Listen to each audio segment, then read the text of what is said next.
Prithvi Shantirantarikshagam Shantir Dyav Shantir Disha Shantiravantara Disha Shantiragni Shantir Vayu Shantiraditya Shantish Chandrama Shantir Nakshatrani Shantirapa Shantiroshadaya Shantir Vanaspataya Shantir Gau Shantiraja Shantirashva Shanti Purusha Shantir Brahma Shantir Brahmana Shantir Shantireva Shanti Shantirme Astu Shantihi.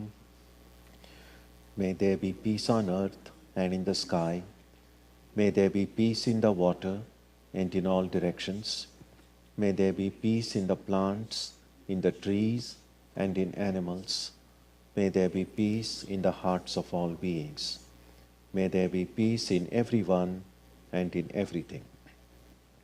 Sarvetra Sukhinas Santu Sarve Santu Niramayaha Sarve Bhadrani Pashyantu Ma Kaschid Dukkha Bhag Bhavet Sarvastaratu Durgani Sarvo Bhadrani Pashyatu Sarvas Sadbuddhimapnotu Sarvas Sarvatra Nandatu.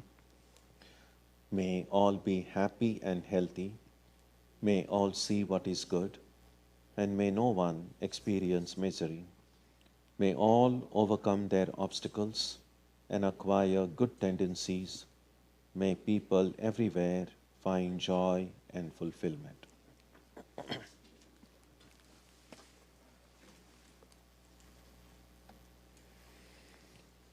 Let us now spend some time touching the center of peace and joy in our hearts.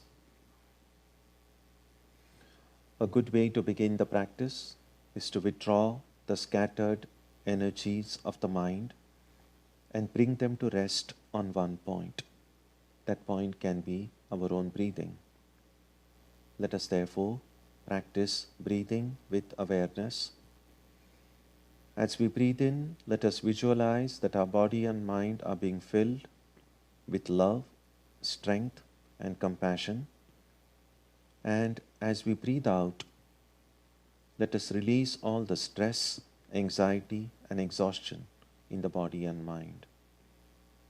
Let us practice this way for a while.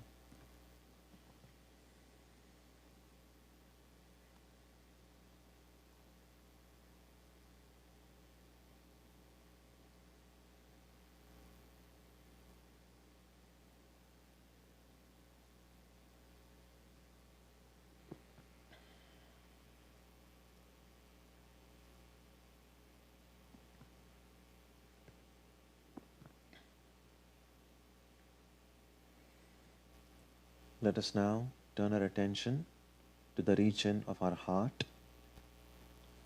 Although God is present everywhere and in everyone, the divine presence can be felt most clearly in our own hearts. We can meditate in any way we have been taught. To remain focused, we can take the help of a short mental prayer or a mantra or a divine name.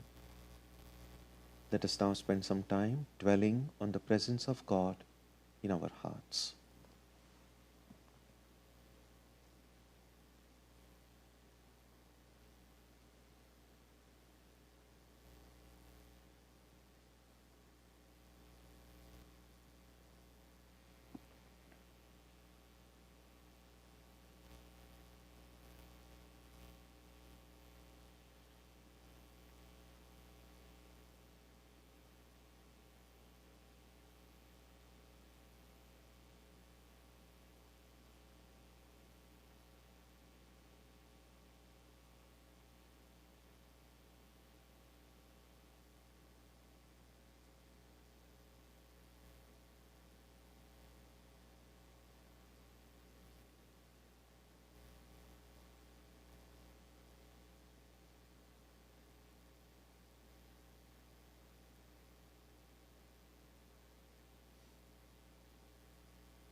Shanti Shanti Shanti Harihi Om.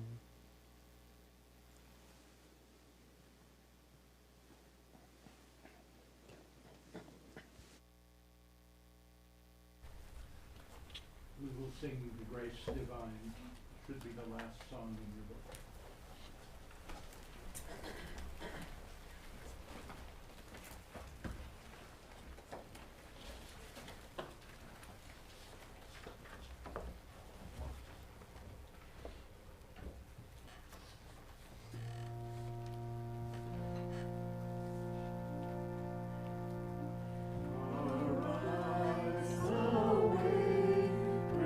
Falls out light.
Asatoma Satkamaya Tamasoma Jyotirgamaya Mrityorma Amritam Gamaya Aviravir Mayedhi Rudrayatte Dakshinam Mukham Tenamam Pahi Nityam. May the Divine lead us from the unreal to the real, from darkness to light, from death to immortality. May the Divine Consciousness fill our hearts and protect us. Our subject today is why believe in God. About 3 or 4 years ago, one of our Vedanta students sent me an email saying that this was the question he faced when he was discussing it with a friend. The question that came up was, what is the benefit of believing in God? And then he suggested that I speak on this subject. So I think that was sometime in 2013. So you can see it took 4 years for me to figure out why we believe in God. So it's not my intention today. It's not the purpose of this reflection. It's not somehow for me to sell you the idea of why believing in God is very beneficial or that we should believe in God. That's not really my intent. The purpose is to question what belief really means. And when someone says, I believe in God, who is really the object of their belief? Now, beliefs are at least of two kinds. One is a personal belief, and the second is a public kind of belief. So the first, being a personal belief, is hidden. So only I know what I believe in, and no one else will know unless I express it and tell someone about it. But the public profession of belief is usually kind of a public declaration. And the word that comes to mind is credo. Now it's derived straight from the Latin word meaning I believe, and is the first word of many religious credos or creeds. And in the Christian tradition, for instance, the Apostles' Creed or the Nicene Creed are well known. And so sometimes in some places of worship, it is necessary, sometimes once, but oftentimes periodically, sometimes maybe every week, part of the regular liturgy, that one has to proclaim that I believe in this. And sometimes the process called confirmation in a church, one can become eligible to receive communion only one makes that kind of a personal declaration that I believe in this creed. So what I'm more concerned with today is not so much this kind of a very visible public declaration of one's belief in a community, but what's about one's own personal belief system. Now the two key words we have to wrestle with in today's reflection are clearly the word belief and the word God. Now our understanding of these two terms is crucial in determining why we should believe in God, or why believe in God at all. Now the word belief is often synonymous with or related to terms such as faith, knowledge, probability, truth. The relation or tension between belief or faith and between reason has been endlessly debated by scholars and theologians, both in the East as well as the West. Reason is a method by which our mind thinks. Our mind uses the method of reason oftentimes to make sense of what has happened in the past or to predict what may happen in the future. If anything can happen to anyone for no reason whatsoever, then of course, then thinking with reason was pretty useless activity. Why should we have any reason at all when things happen at random without any reason? So the very fact that we tend to apply logic or we tend to apply reason in life is based on the faith, ironically, that things happen logically. It's based on the faith that every effect has some cause. And it is this faith that things happen logically that gives me the freedom to apply logic. Because, and in fact, there is a view that it's just a chaos, that really there is no connection between one event and another. And it's a complicated subject, we don't have to go into it today, whether cause and effect as we understand it exist really, or is just the way our mind thinks. If we see two random events, we cannot but try to find a connection between the two. Or if we find a certain set of events that happen regularly, then we tend to then see, well, this seems to be a repetitive thing, and if I see it happening for a sustained amount of time, then I can extend my observation to say, well, this has probably always happened. For instance, now, if only one apple fell from the tree, I think it wouldn't have bothered Newton so much. But then you say, well, every fruit that is separated does fall down. Everything that is thrown up comes down. So we see something happening with regularity, there is a pattern that happens, and then we reason it out and say, well, maybe this is something that has always happened. For instance, no one was here 15,000 years ago, or there is no recorded history, say, for 100 million years ago, where the things actually thrown up fell down. I mean, no one really knows. But then, again, we have the faith that there is such a thing as a uniformity in nature, that if something that has happened for a sustained amount of time, we can extend it and say it's always happened, and it will always continue to happen. So that's the way reason thinks. So sometimes when we tend to think reason as some kind of a magical tool to give me the truth, we have to be a little bit guarded about it, to recognize that even reasoning is based on a lot of assumptions. Even reasoning is based on some faith. So the idea that faith and reason can be completely distinguished from one another, that they are two distinct things, is probably not right. So these different thinkers and theologians who have tried to find what role does reason play in life? What role does faith play in life? And sometimes they have said that faith can reveal to us things which reason cannot. Some have said that whatever it is that faith reveals to us, it cannot or should not contradict reason.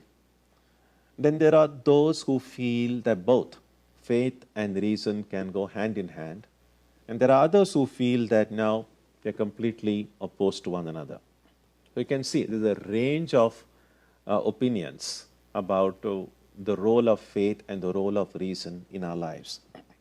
And that's why the terms believers and non-believers have come into vogue, which identifies the believers as those who are guided by faith, and the non-believers who are guided by reason.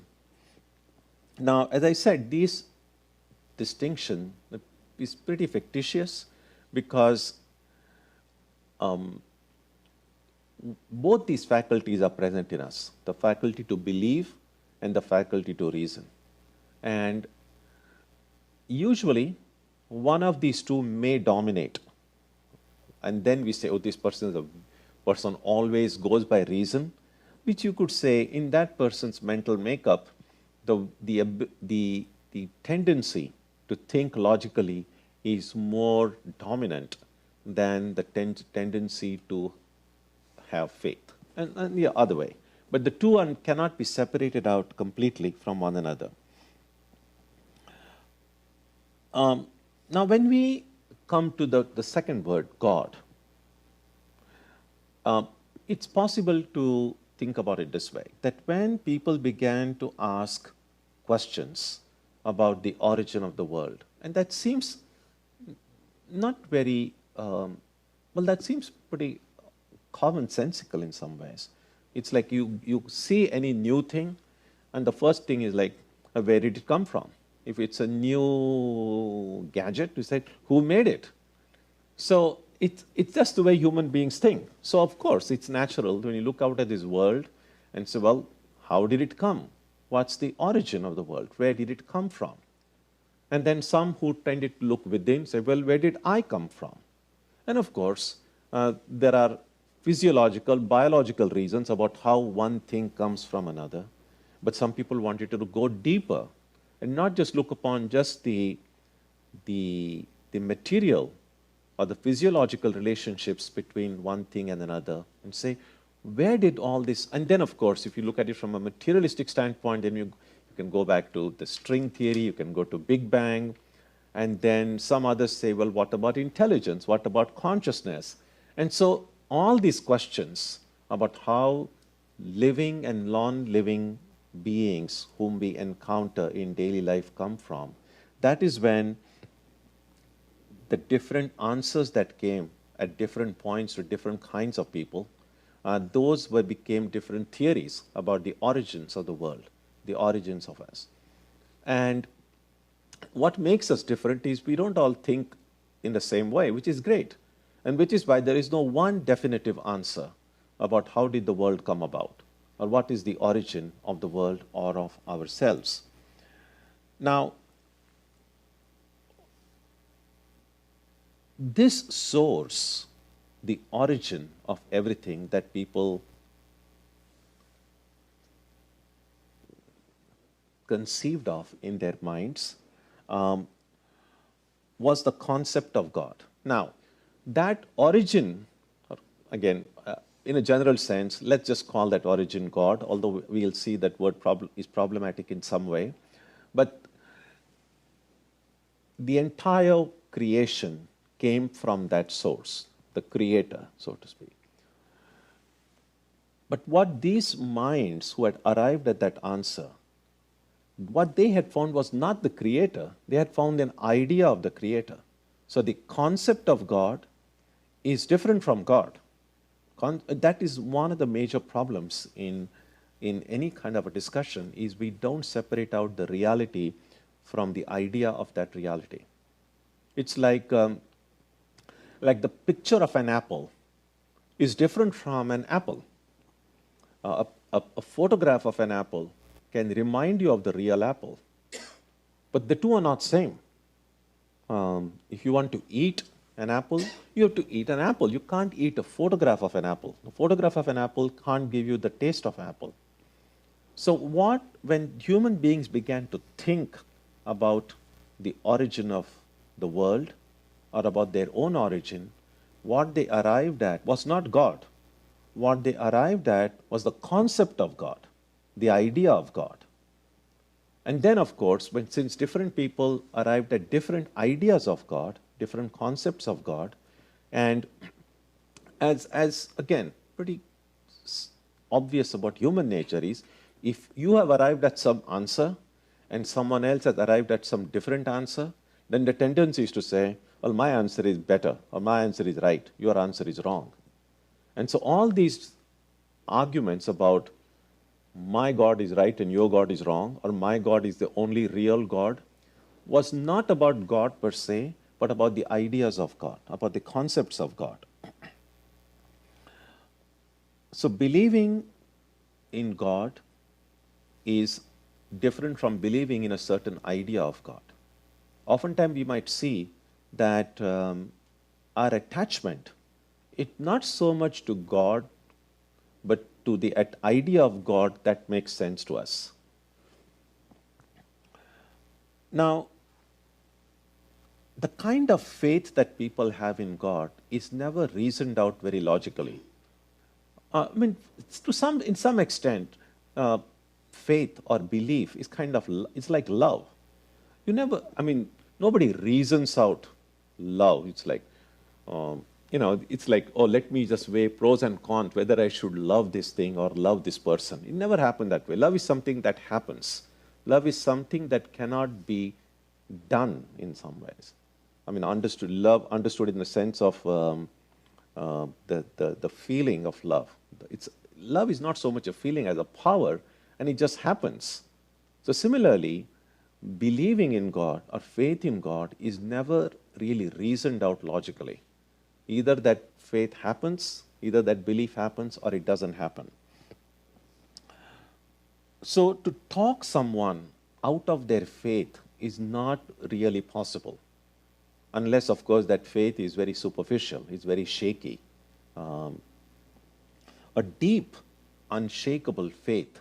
In Sanskrit, the word for that is called Shraddha. Now, once that Shraddha enters into our heart, it can grow, it can develop, but it cannot be artificially inserted, or it cannot be pulled out just by reason. In fact, the Gita has this one verse where it says that it's the person, the Shraddha, the deep faith in us, that is the measure of who we are. So if we want to determine our spiritual worth, that as a spiritual seeker, what is my worth? And the Gita says, my worth is the level of Shraddha in my heart.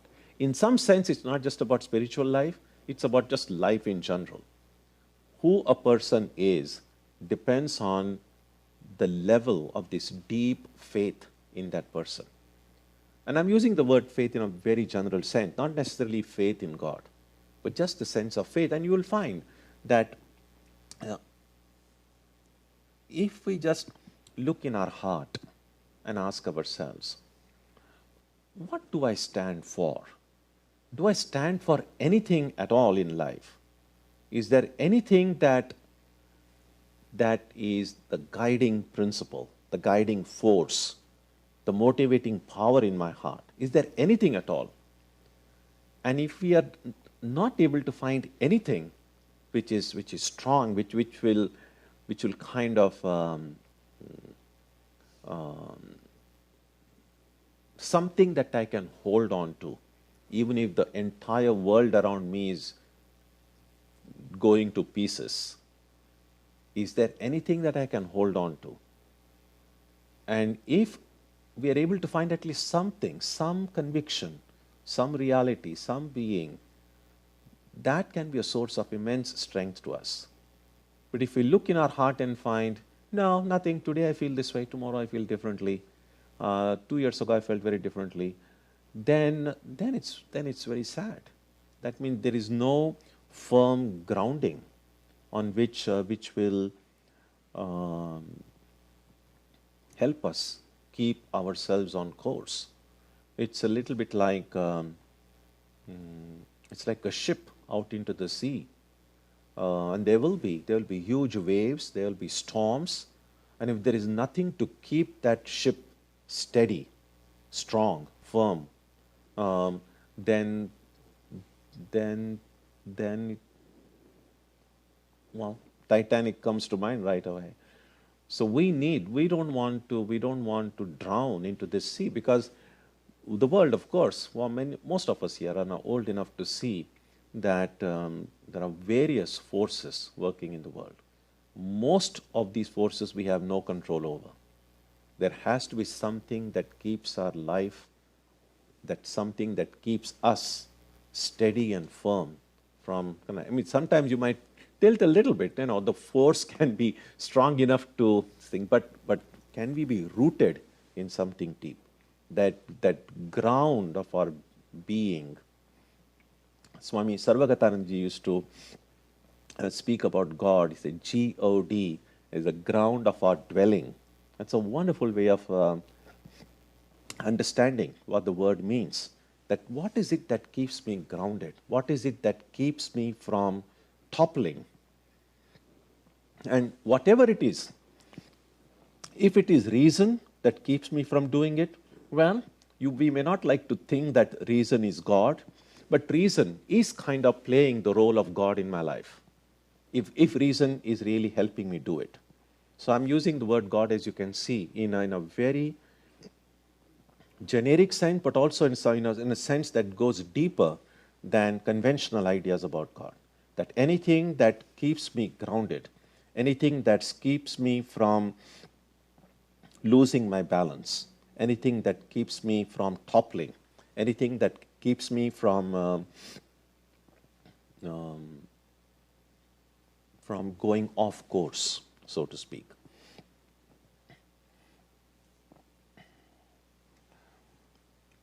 Now, it's true that some kind of concepts or ideas of God make better sense than others when we apply reason as we understand it.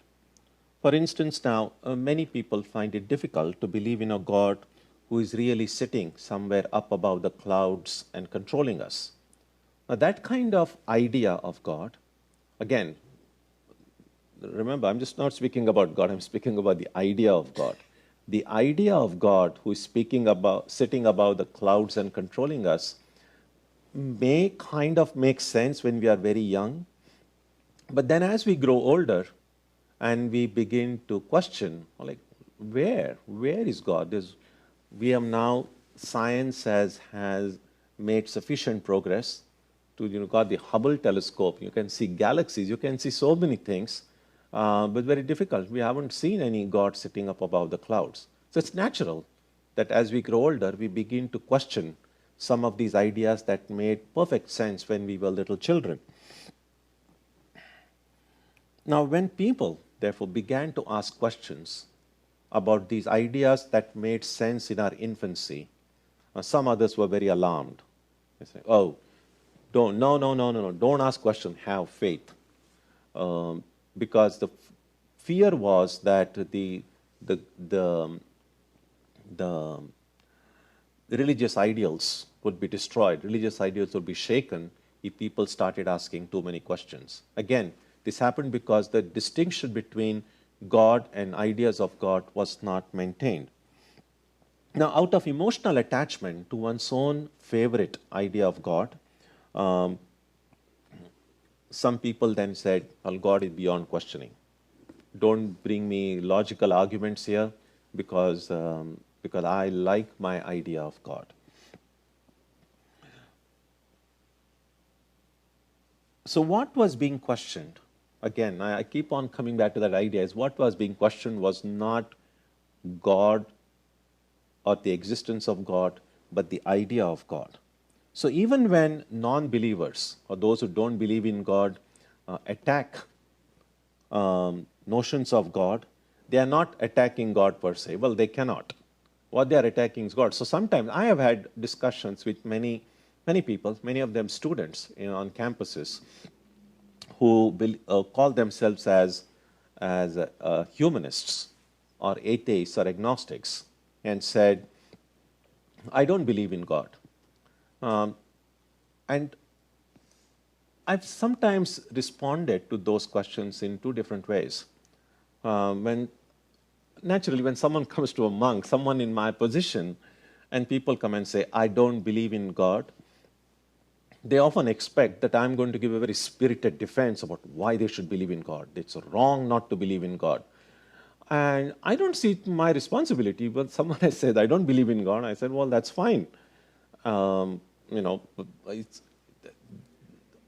oftentimes that statement, I don't believe in God, is kind of put forth as like a challenge.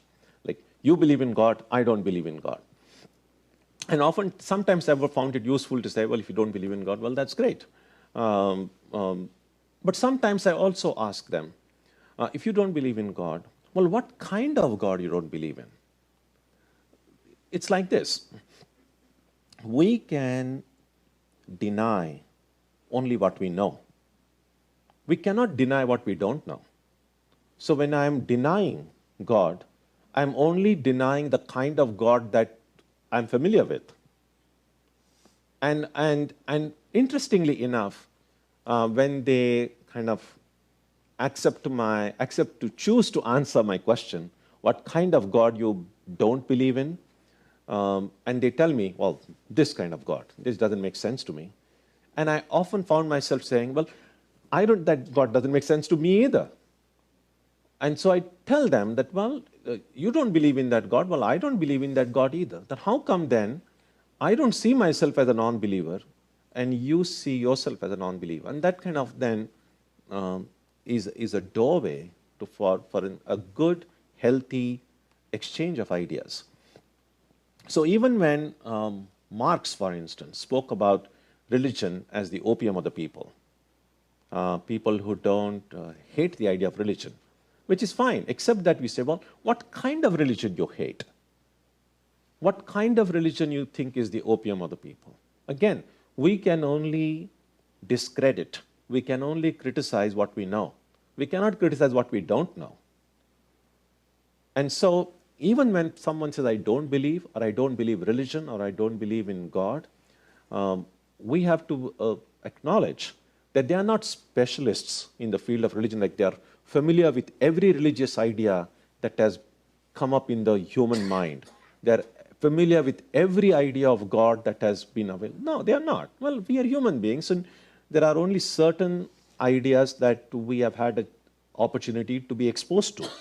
And if those things we are exposed to doesn't make sense to us, we have every right to say, this doesn't make sense to me. We have every right to say, I don't believe in it. The mistake that we make is that by being exposed to a small section of something, and I reject the entire thing, that's the problem. It's a little bit like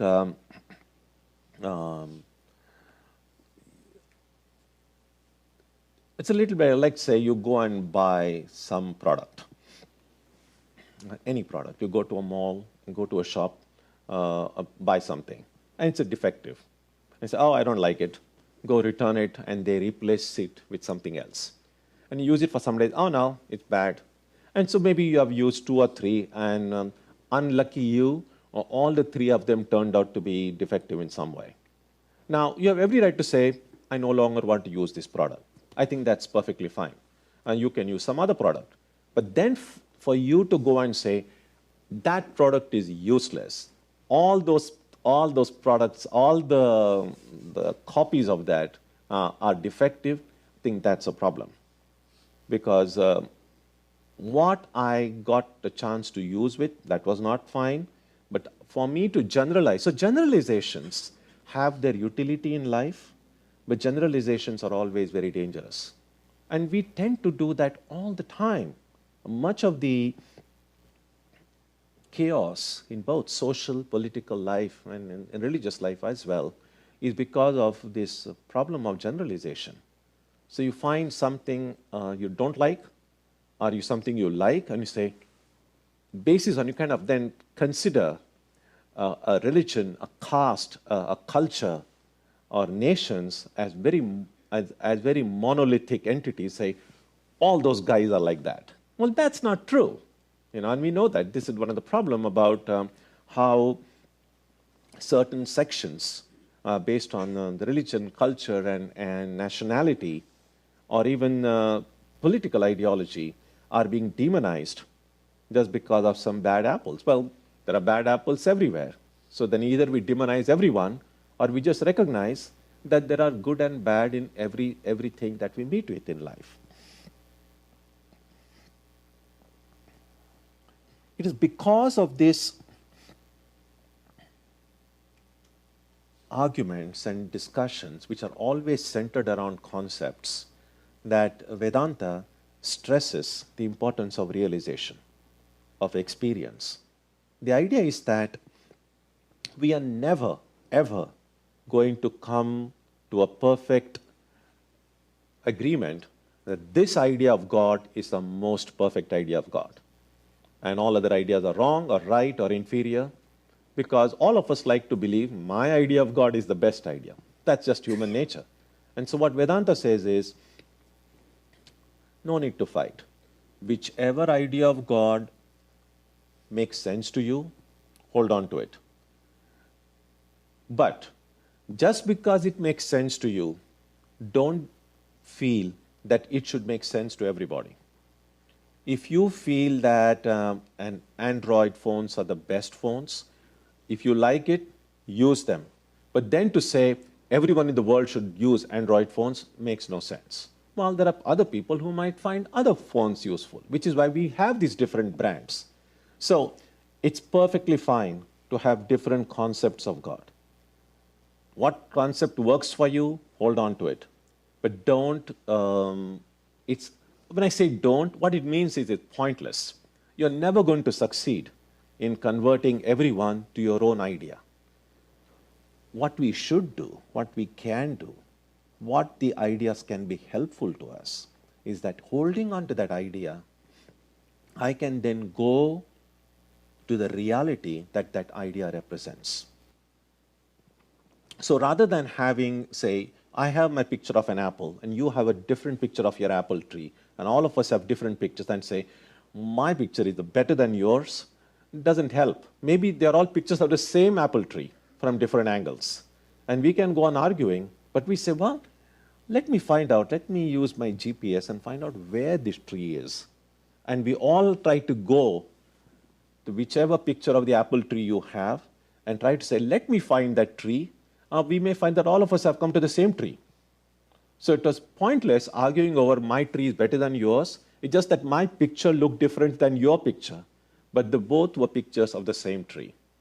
And so that is the value in not limiting religion only to a set of beliefs, a set of acknowledgements. It's not simply enough to say, I believe in this. Well, so what? You can believe in whatever you want.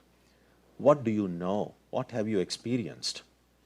And that is why the stress, that is why Sri Ramakrishna, Swami Vivekananda, Holy Mother, what they said was, religion is realization. What really matters ultimately is what you have experienced, not how much, and same thing in spiritual life, not how many books you have read, not how many lectures you have attended, not how many retreats you have gone to, but how much of God have you really experienced in the depths of your heart. Now, intellectual conviction is helpful. I won't say that it's absolutely necessary, because there are people who are not intellectual at all. There are people who have never read any books, have not become scholars, have not read scriptures, and yet they have made tremendous spiritual progress. So I cannot say that an intellectual conviction is absolutely necessary for spiritual progress or experience of God. What I can say is that intellectual conviction can be very helpful. If handled well, if handled properly, our intellectual conviction can mature into a direct experience of God. Now, convictions are great, but they can be shaken. An experience of God can never be shaken. If I've only thought about something, someone with a better way of arguing can come and shake me out of my thinking. But it's like this. If I've actually gone to a place, if I've actually gone and seen something, and someone then comes and tells me, oh, you have never seen it, that person may have the best way of talking logically or using all arguments. That person can never convince me I have not experienced something, I have not seen it, if I've actually experienced it. But if I've never experienced it, if I've only read about it, then someone can come and just prove me and say, well, what you have read is completely wrong. And therefore, the test of spirituality is, again, not what kind of a declaration, either in public or in private, we make about our belief system, but what we have actually experienced in the depths of our heart. Swami Vivekananda said, therefore, that we don't go from error to truth, but from truth to truth, from a truth that is lower to a truth that is higher. So instead of arguing with one another about whether this idea of God is right or wrong, or whatever it is that one has faith in. The Vedanta approach to these things is simply this, that in my present state of development, in my present way my mind thinks, I cannot but think of God in this way. So for me, right now, this is the way that it seems most natural, most obvious of who God is. And that could be my own personal way of understanding God. That is fine. I should not make the mistake of thinking like, that's it, that's exactly what it is. All that I can be, to be true to myself, I can say, right now, in this, because we know our ideas keep on changing, which is good, which is sign of growth. When our ideas remain static, when they don't change at all, that means we are either dead or we are enlightened. So if we are not enlightened, then our ideas will change as we grow. So at present, in our present state of evolution, we may understand the world, we may understand ourselves, we may understand God in some way. And we must hold on to it. But always keep on learning. That is why that words of Ramakrishna often come to my mind. He says, as long as I live, so long do I learn. And we will find hundreds of opportunities from the time we wake up in the morning till we go to bed at night. People around us, nature around us is trying to teach us something. And if we are willing to learn, these lessons will come to us, and then we will grow. And as we grow, our idea of God will evolve. As we evolve, our idea of God evolves also. There's a nice little book. It's not little, it's going to be fairly thick. But if you enjoy reading it, it's called The Evolution of God, written by, I forget the name. He's a professor at UPenn. Read it if you can, if you have the patience. The title could be a little bit misleading because evolution of God, what he's really speaking about in that is the evolution of the idea of God. In fact, in Swami Vivekananda's Jnana Yoga lectures, he has one lecture titled The Evolution of the Concepts of God. And so God is who God is. But our idea of God will evolve as we evolve. And that's what Vivekananda points out. So this is a passage from Swami Vivekananda's talk. He said, the idea that the goal is far off, far beyond nature, attracting us all toward it, has to be brought nearer and nearer without degrading or degenerating it. The God of heaven becomes the God in nature, and the God in nature becomes the God who is nature, and the God who is nature becomes the God within this temple of the body, and the God dwelling in the temple of the body at last becomes the temple itself, becomes the soul and man, and there it reaches the last words it can teach. He whom the sages have been seeking in all these places is in our own hearts. The voice that you heard was right, says Vedanta, but the direction you gave to the voice was wrong. That ideal of freedom that you perceived was correct, but you projected it outside of yourself, and that was your mistake. Bring it nearer and nearer until you find that it was all the time within you. It was the self of your own self. So, for many of us, when we were little, it seemed natural that God was some being seated somewhere high up above, call it heaven. God, Lord, seated in the heaven. But as we evolve, as we begin to ask questions, somehow the one being who was so far away begins to come closer and closer. If we keep on learning, if we keep on questioning, then instead of being some kind of a remote person, staying there judging of whom you have to be like constantly be afraid of. That's why fear of God, God-fearing was spoken in such positive ways. But then when love enters heart, love and fear can never go together. If you truly love someone, you are not afraid of that person.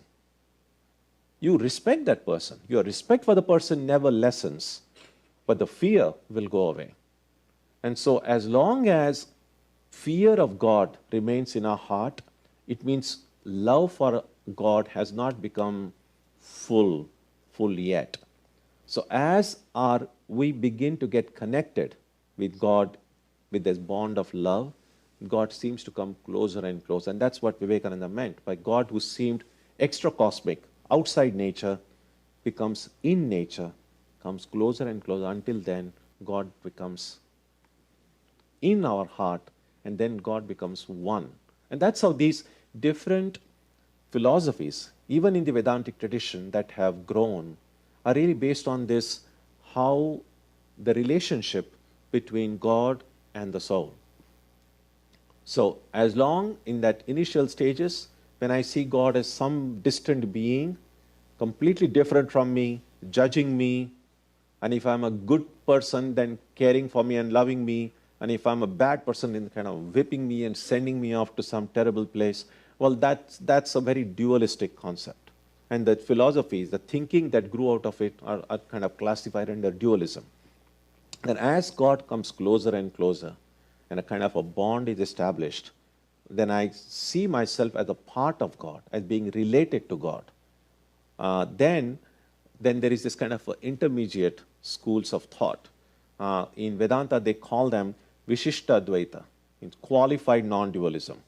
That is, I'm not exactly one with God, but I'm kind of part of God. It's like tree.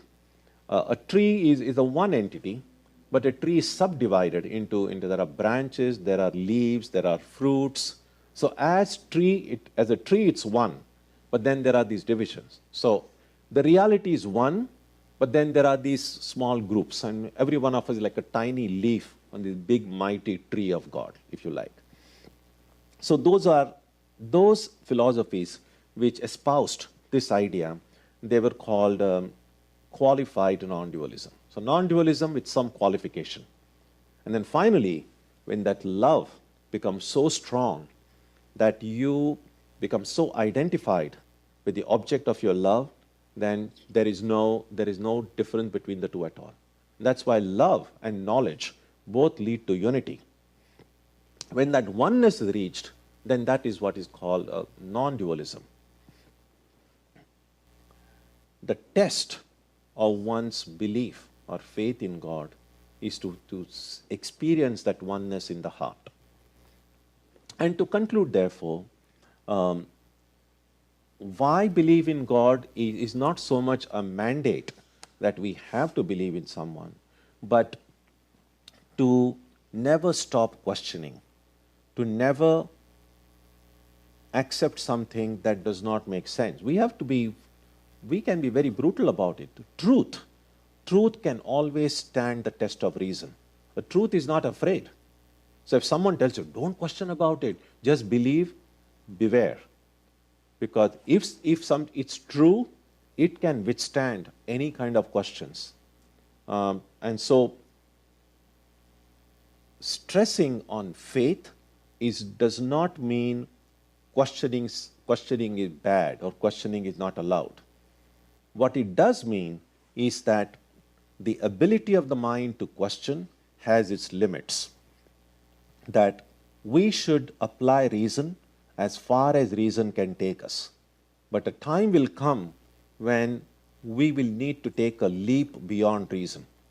But we can take that leap only when we have used reason to its utmost.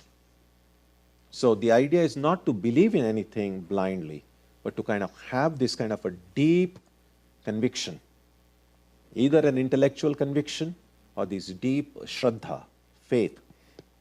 Faith, as I sometimes like to say, it's something that, it's like this. What does it mean to have faith in God? It means this, that you know that there is something more to our experience in life than what we are seeing right now. The purely materialistic position is, this is all that there is. And of course, if we can invent some better, finer instruments, we might see things we are not able to see now. but that's about it. But faith means, no, there is something more. That at no point will science reach a point and say, now I know exactly what things are. And as we can see, that every door that science opens shows that there are two more doors remaining unopened. Every mystery that is solved shows more mysteries that need to be need solving. There are some people who believe a time will come when everything will be known, and there are some people who believe unlikely. Again, that's a different debate.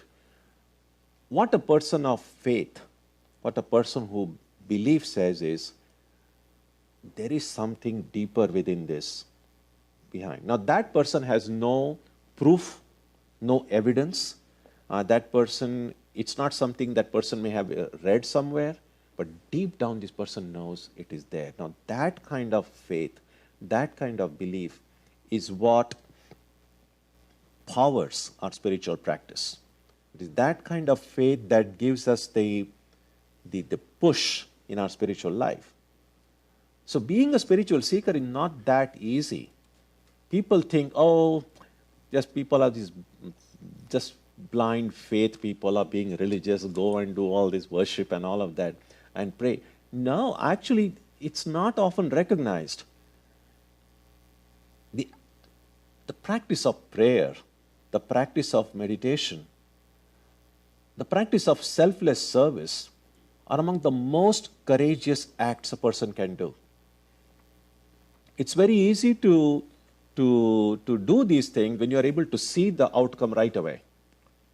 But to pray, to meditate, even when immediately you're not getting an immediate response, you're not immediately seeing, and yet what keeps you to that practice is this deep belief, deep faith. And then the question is, well, how long? How long will I have to kind of go into this dark? And the answer is, the good answer is, the answer is not simply theoretical, because we have seen it being confirmed in every generation by scores of enlightened beings and saints and all these great spiritual souls, is that you don't have to wait for long. If you have the courage, this faith and the courage to march forth in your spiritual journey, you will get that experience. And when you get that experience, it's then you don't really need that belief anymore. When a belief matures into experience, you don't need belief. But a belief or a faith is something that can take us toward that experience. So, as you can see, I haven't given you any very definitive answers today, but I think what we can continue to do is continue to reflect deeply over the meaning of belief, or the meaning of God, over the distinction between the reality of God and the concept of God. We can ask, and for all spiritual seekers, no matter how many years we have been in practicing spiritual life, it's always good to go within our heart and say, where am I as a human being, as a student of life, as a spiritual seeker? Where do I stand? What do I truly believe in? What is the measure of my faith? What do I really mean by God? When I do my prayer, when I do my meditation, who am I really praying to? Who am I really meditating on? The answers you get are not that important, but the questions are important. So keep on asking those questions, even if you don't have immediate answers, because your sincerity, your earnestness, your perseverance, these questions will take you to an answer. And that answer may not be conceptual at all. That answer may not be intellectual at all. That answer may be the deepest experience that you will get in your heart.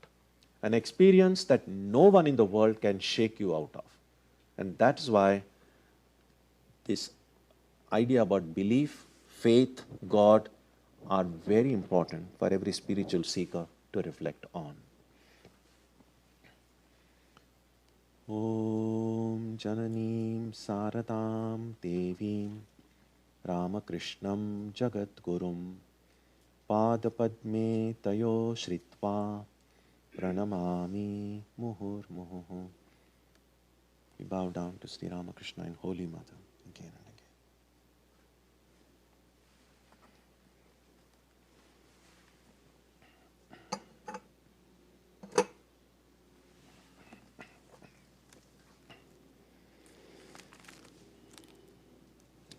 So next Sunday we will have Antar Yoga, and really this time. Last last Sunday I mistakenly announced today as Antar Yoga, so next Sunday was the real Antar Yoga. And as we do every month, we'll have reading by two of our members. We'll have music, and because it's Mother's Day weekend, all reading and music will be all dedicated to Mother. So all mothers and all children of their mothers, all are welcome. So which really includes all of us. Really.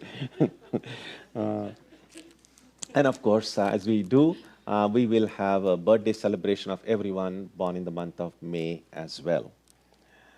On Tuesday, we will resume our study of the Gita. On Wednesday, study of the Gita at 7:30.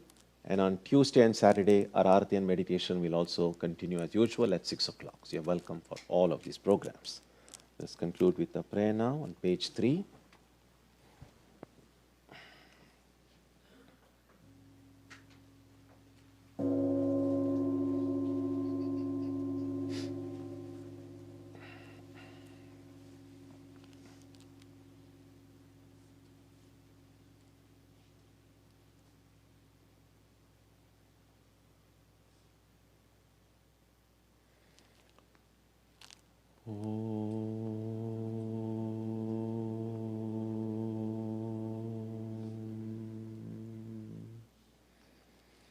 May the Divine Being, who is the Father in heaven of the Christians, Holy One of the Jewish faith, Allah of the Muslims, Buddha of the Buddhists, Tao of the Taoists, Ahura Mazda of the Zoroastrians, the Great Spirit of the Native Americans, and Brahman of the Hindus, lead us from the unreal to the real, from darkness to light, from death to immortality. May we be granted strength, freedom, and clear understanding. May we learn to see God in our own hearts and in everyone around us. May God bless us all and fill our hearts with gratitude, grace, and love. Om Shanti Shanti Shanti. Peace, peace, peace be unto you.